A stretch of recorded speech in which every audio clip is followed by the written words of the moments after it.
Hello everyone, today's our topic is vegetative structure of Vaucheria. सबसे पहले हम देखेंगे वाउचीरिया की सिस्टमैटिक पोजीशन।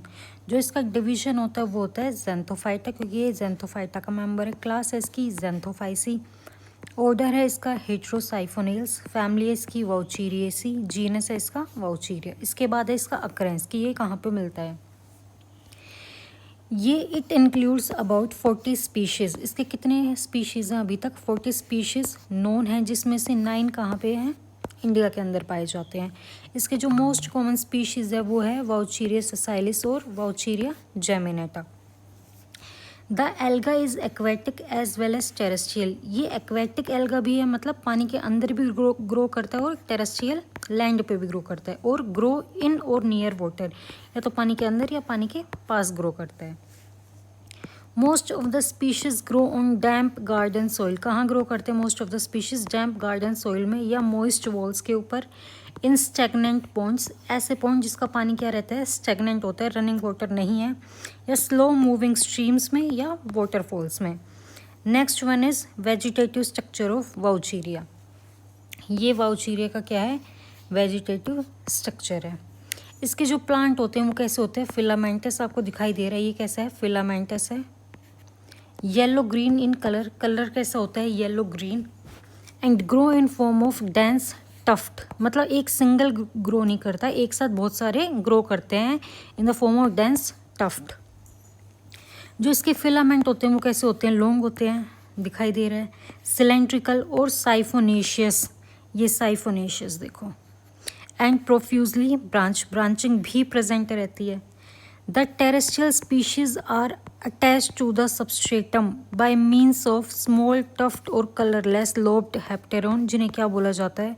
राइजोल्ड्स बोला जाता है। सबस्ट्रेटम से कैसे अटैच है? विद द हेल्प ऑफ राइजोल्ड्स, से उसे ही होल्ड फास्ट भी बोला जाता है।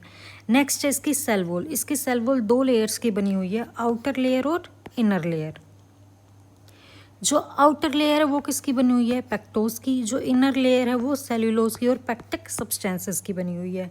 बीच में क्या प्रेजेंट रहता है? Big central vacuole is present. थैलाई कैसी है? मल्टी न्यूक्लिएट, बहुत सारे न्यूक्लियस प्रेजेंट रहते हैं, और इसी कंडीशन को क्या बोला जाता है? सिनोसिटिक। एक किसी भी फिलामेंट में बहुत सारे न्यूक्लियस एक साथ प्रेजेंट और बीच में सेप्टा की फॉर्मेशन ना हुई हो, उस कंडीशन को क्या बोला जाता है? सिनोसिटिक कंडीशन। जो इसकी साइटोप्लाज्म होती है उसमें क्या प्रेजेंट रहता है? Numerous small disc shape yellow green chromatophores, जिसकी वजह से इसका कलर कैसा होता है? येलो ग्रीन होता है। इसमें कौन कौन सी पिगमेंट प्रेजेंट रहती है क्रोमेटोफोर्स में? Chlorophyll A, chlorophyll E, carotene और ज़ैंथोफिल, जो इस एल्गी को कैसा कलर देती है? Yellow green. अब जो क्रोमेटोफोर्स है ये कहाँ प्रेजेंट रहते हैं? Arrange in peripheral layer of the cytoplasm. जैसे मैंने एक ये छोटा सा फिलामेंट का पोर्शन लिया है, ये बीच में क्या है? पूरी साइटोप्लाज्म प्रेजेंट है, ठीक है। बीच में साइटोप्लाज्म प्रेजेंट है, ये फिलामेंट है, ये बाहर इसकी सेल वॉल है। बीच में क्या होगा? यहाँ पे क्रोमेटोफोर यहाँ अरेंज है, ये क्रोमेटोफोर्स है। Peripheral layer of cytoplasm. और न्यूक्लियस कहाँ अरेंज है?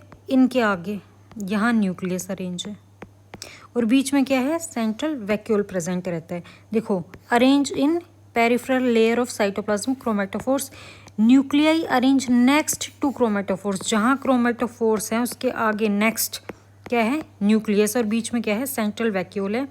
लास्ट इसका पॉइंट है पायरेनोइड्स, यहाँ क्या होते हैं? ज़ेंथोफाइटा में एब्सेंट रहते हैं, तो वाउचीरिया में भी पायरेनोइड्स क्या रहेंगे? एब्सेंट रहेंगे। Thank you so much. यही था आज का हमारा टॉपिक, वेजिटेटिव स्ट्रक्चर ऑफ वाउचीरिया।